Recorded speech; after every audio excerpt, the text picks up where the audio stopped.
Sup guys, it's Carl K Plays, and today I'm bringing you a video. In this video I will show you how I go about creating my thumbnails. So here in Windows Explorer you can see my folders for all my thumbnails. So you can just see it all here, how I do it. I create it in Photoshop. Okay, so I'm just going to show you how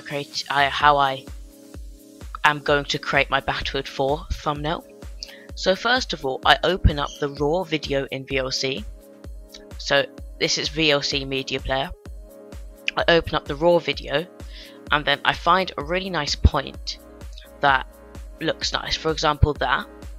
I'll right click, hover over video and click take snapshot. What that would do is that will then take a picture of that frame that I was on and put that onto the desktop, and then I'll drag that into Photoshop. If you see here, I've already picked one that I like, and then this one I thought looked nice. I added a quick text, and then I just added a few effects, and then I added another text called live. I'm currently working on that live text, so for example I might change around this. I might want a shadow, might want a nice shadow just to make it look quite nice. Maybe just choose linear burn. Might bring the opacity up. I might change the angle. I like 120. But yeah, you really have a lot of it's very fluent with this. You've got control over everything. I can add a nice emboss, make this smooth like that. You know, there's a lot of different things you can do. I think I like that. But one thing that you might have noticed with my other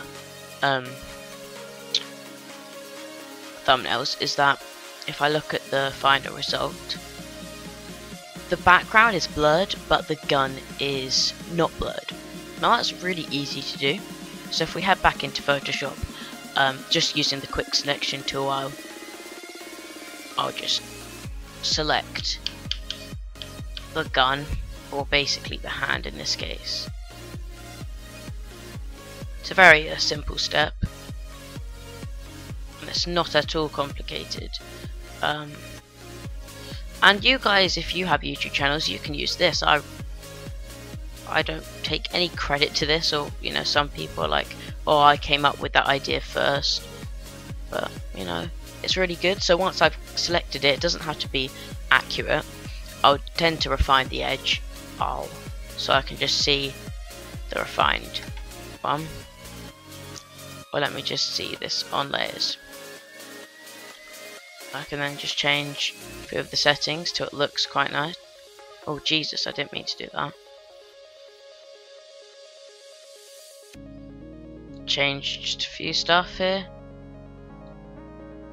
Alright, like that, and then I'll press OK, and then I'll want to invert it using Control-Shift-I, or pressing Control-Shift-I, and then I'm going to blur that, but I'm also going to blur this part as well. Oh, no. Yeah, and then I'll go to Filter, Blur, Gaussian Blur. I'll blur it, yeah, 3 pixels, why not? Yep, that looks alright. And then literally that's it. But you know, I might like to make this stand out more, whatever, but in this case I'm not going to. I'm just going to create another layer, and this is going to be, I'm just going to say #1. So I'll type #1, and I've downloaded tons of fonts. When I mean tons, lots of the, like, you might just be thinking these are standard fonts. Some of them I've quite a lot of them I've downloaded. Let's find one. There's one beginning with X. Xero, it's this one. Yeah, that looks quite nice. Let me change this to maybe 200. It's very, you have to sort of mess around with things. Let me just make this a nice green, like that. Let me just copy this value because it's very important to know the values, because if if I were to add some effects, like I might want to add a few effects. Oh, this is one thing you can do with Photoshop. It's quite interesting technique. There's a big gap between here, and I don't want there to be one.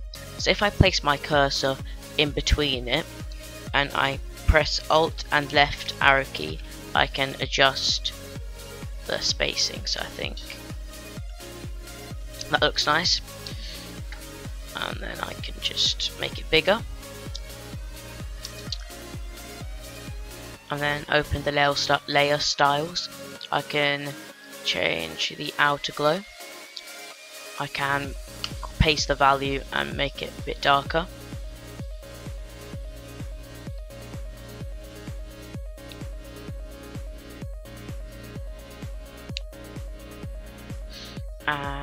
I could also add a bit of bevel and emboss, but if I change this to smooth, okay, I think that looks really nice. And then you can also change this gloss contour to anything like that cone. Oh, that looks nice.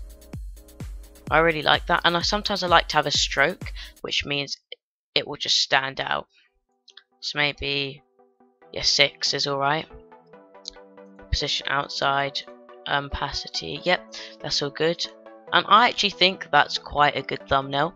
So what I'll then go and do is I'll create a composite snapshot by holding Control, Shift and Alt, and then pressing E.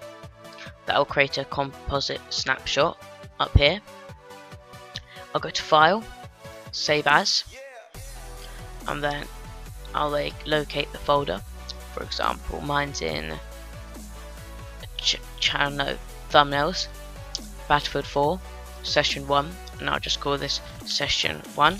So here I'm saving the Photoshop file, and then I obviously want to save the PNG file, so I'll just go to Save As Type, PNG, Save, OK, and it will save it.